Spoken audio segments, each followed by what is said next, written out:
Well, good morning guys. My name is Rajesh Pakliwal and welcome to my YouTube channel. So ये session दोनों language में होगा, हिंदी में भी और इंग्लिश में भी. Alright. So today we'll talk about the preamble of the Constitution of India. Alright. So first of all, let me read the preamble of our Constitution. It goes like this. We, the people of India, having solemnly resolved to constitute India into a sovereign, socialist, secular, democratic republic, and to secure to all its citizens justice, social, economic, and political, liberty of thought, expression, belief, faith, and worship, equality of status, of opportunity, and promote among them all fraternity, assuring the dignity of individual and unity and integrity of the nation. In our Constituent Assembly, on this 26th day of November 1949, hereby adopt, enact, and give to ourselves this Constitution. So it was nothing but हमारे संविधान का preamble था. Alright. So first of all, we need to understand what is the Constitution. संविधान क्या है? तो बहुत ही limited words में एक्सप्लेन करने की कोशिश करो तो अपन कह सकते हैं कि संविधान एक तरह का डॉक्यूमेंट है जिसमें रूल्स एंड रेगुलेशन होता है, जो कि एक लिविंग डॉक्यूमेंट्स है. What does it mean? It means that it can be amended as per the need of the society. Alright. So अब बात करते हैं हम प्रीएम्बल की. तो प्रीएम्बल सबसे पहले यूएसए के संविधान में इंट्रोड्यूस किया गया था. अगर आपको याद हो तो सबसे पहले यूएसए में 1765 to 83 तक अमेरिकन रिवॉल्यूशन चला. इसके बाद संविधान लागू हुआ 1787 में. तो इसी तरह हिंदुस्तान में भी रिवॉल्यूशन चले. आपको याद होगा, you might have, you must have read about revolt of 1857. और बहुत सारे नॉन कॉपरेशन मूवमेंट चला, खिलाफत मूवमेंट चला, क्विट इंडिया मूवमेंट चला. So I was talking about the preamble. तो प्रीएम्बल का कॉन्सेप्ट हमने यूएसए के कॉन्स्टिट्यूशन से ही लिया गया है. So what is preamble? Let me introduce the preamble. Means it is the introduction of the Constitution. It is the key of the Constitution. It is the summary of the Constitution. It is the preface of the Constitution, and it is the essence of the Constitution, and it is the identity card of the Constitution. And in fact, we can say that it is the thought and expression of the or mindset of the constitutional makers. All right. इसका बहुत broad definition अपन दे सकते हैं. Anyway, as I told you कि अपना संविधान भी amendable है, मतलब उसको हम संशोधन कर सकते हैं, और अभी तक 104 बार संशोधन कर चुके हैं. सवा जो संशोधन था वो था अपना हिंदुस्तान और बांग्लादेश के बीच में जो टेरिटरी डिस्प्यूट था उसको क्लियर किया. फिर 101 जीएसटी के लिए संविधान किया, और 102 कॉन्स्टिट्यूशन स्टेटस टू एनसीबीसी दिया है, मतलब national commission for backward class.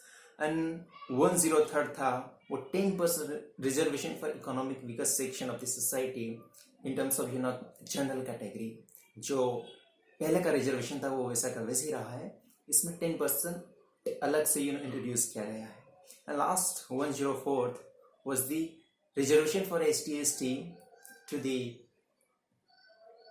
Lok Sabha and Rajya Sabha, sorry, not Rajya Sabha, Lok Sabha and the member of legislative assemblies. All right. 10 साल के लिए पॉलिटिकल रिजर्वेशन बढ़ाया गया है. एनीवे, सो देखिए, कॉन्स्टिट्यूशन के अगर आप प्रीएम्बल को पढ़ते हो तो उसमें सबसे पहले लिखा है we the people of India, मतलब हम भारत के लोग। तो इसका मतलब क्या है? ये बताता है कि the source of authority of constitution, constitution की अथॉरिटी क्या है? We the people of India, मतलब हम लोग भारत में, हिंदुस्तान में लेने वाले लोग कॉन्स्टिट्यूशन के लिए अथॉरिटी है, मतलब कॉन्स्टिट्यूशन पावर लोगों से लेता है। फिर इसके बाद में चार बहुत ही शानदार वर्ड्स यूज किए हैं, वो है sovereign, socialist, secular, democratic and Republic. ये क्या बताता है? ये बताता है नेचर ऑफ द स्टेट, कि हमारा state in the sense Bharat, हमारे भारत का ये नेचर होगा। इसके बाद चार वर्ड जो कि बहुत इंपॉर्टेंट है, जिसे हम बोलते हैं objective of the constitution, and these are the justice, liberty, equality and fraternity. Last में एक लाइन लिखी है, वो है 26 डे ऑफ नवंबर 1949, मतलब इस समय हमने कॉन्स्टिट्यूशन को अडॉप्ट किया था। आई होप यहां तक आपको कुछ समझ में आया होगा। नाउ सॉवरन का मतलब क्या हुआ? सॉवरन का मतलब है नाइदर वी आर डिपेंडेंट और nor dominion of any nation of the world, मतलब किसी भी देश का हमारे ऊपर, हमारे देश के ऊपर कोई भी अधिकार नहीं है।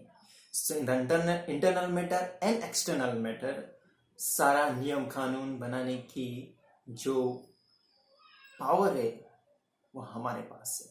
हमारे लिए नियम कानून को बाहर का देश नहीं बनाएगा। इसी तरह socialist, that means we have adopted mixed economy. हमने कम्युनिस्टिक सोशलिज्म की बात नहीं की गई है, हमने डेमोक्रेटिक सोशलिज्म की बात की। इसका मतलब ये है कि sum property will be private and sum property will be public, इसलिए अपने पास पब्लिक सेक्टर अंडरटेकिंग्स है। इसी तरह रिलायंस जियो जो कि प्राइवेट प्रॉपर्टी, ऑलराइट। लेकिन अगर कम्युनिस्टिक सोशलिज्म हमारे पास होता तो इसका मतलब ये है कि इसमें सारी प्रॉपर्टी स्टेट की होती, मतलब all the property would be nationalised, state के पास होती, जो कि हमारे देश में नहीं है। नेक्स्ट वर्ड इज सेक्युलर, मतलब there is no religion of a country, like Pakistan का रिलीजन है इस्लामिक स्टेट, ऑलराइट। इनफैक्ट लेकिन फिर भी we support the positive secularism, that means we support or give the same status to all the religions irrespective of their strength। सर्वधर्म समभाव, सभी धर्म के लिए एक समान भाव रखते हैं। सारे रिलीजन हमारे लिए इक्वल है, कोई ना छोटा है और ना कोई बड़ा है। नेक्स्ट वर्ड अपने पास है डेमोक्रेटिक, इसका मतलब है of the people, by the people, for the people, हमारे लिए हम खुद ही सरकार बनाते हैं, तो डेमोक्रेटिक है। Next word Republic, in the sense head of the state will be elected by the people, unlike hereditary head of the state in the Britain में क्या होता है? ब्रिटेन में क्वीन या किंग होता है, वो हेरेडिटरी होता है, लेकिन हमारे यहाँ इलेक्ट करते हैं, alright. And justice, that means there should not be any discrimination on the basis of any factor. If we talk about this social justice, and that means no person should be discriminated on the basis of social identity, let's on the basis of the caste. Similarly, there should not be any discrimination on the economic factors, that means economic, it can be considered as economic discrimination अगर करते हैं तो। Similarly, political discrimination कोई नहीं होना चाहिए, मतलब all the offices of the government should be open to each and every person from each and every section of the society, isn't it? ये होगा political, और सभी का say होना चाहिए in political affair। And after that we can talk about the liberty, in the sense absence of restraint on the activities of individual, और साथ ही साथ हमें ये अपॉर्चुनिटी प्रोवाइड करना चाहिए जिससे कि हम अपने आप का खुद का डेवलपमेंट कर सकें। और अपन इक्वालिटी की बात कर रहे हैं तो absence of any privileges, equal protection of law and दूसरा एक और है कि कानून की आंखों में सब बराबर होना चाहिए। ऑलराइट, किसी को कोई स्पेशल ट्रीटमेंट नहीं होना चाहिए। Last but not the least, that is fraternity in the sense of brotherhood. भाईचारा की भावना हमारे अंदर होना चाहिए as a citizen of the nation. Alright, 3 words जो कि सोशलिस्ट सेकुलर इंटीग्रिटी ऐड किया गया था प्रीएम्बल में through the 42nd amendment, constitutional amendment act 1976। Alright, ना क्वेश्चन ये आता है कि क्या हम प्रीएम्बल को अमेंड कर सकते हैं? क्या? आंसर इज यस, कर सकते हैं। और पहली बार हमने 1976 में किया था। फिर क्वेश्चन ये आता है कि क्या प्रीएम्बल संविधान का अभिन्न अंग है? आंसर ये है yes, it is the part of the constitution of India. लेकिन यहाँ पर 2-3 केसेस हुए थे जो शायद आपको पता नहीं होंगे। Let me tell you. First one, and it was the Berubari case.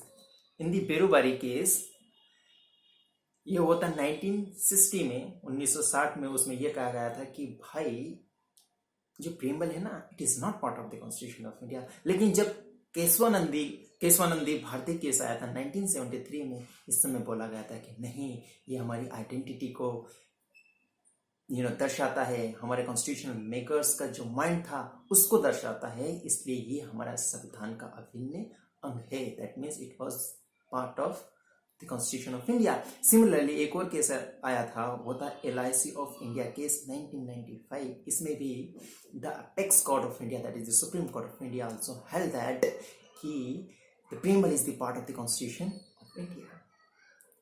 So thank you so much for watching this video. I hope आपको इस वीडियो में कुछ समझने को मिला है।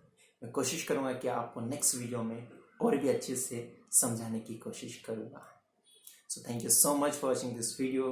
Have a nice day. I'll see you in the next video. Till then, bye bye. Take care.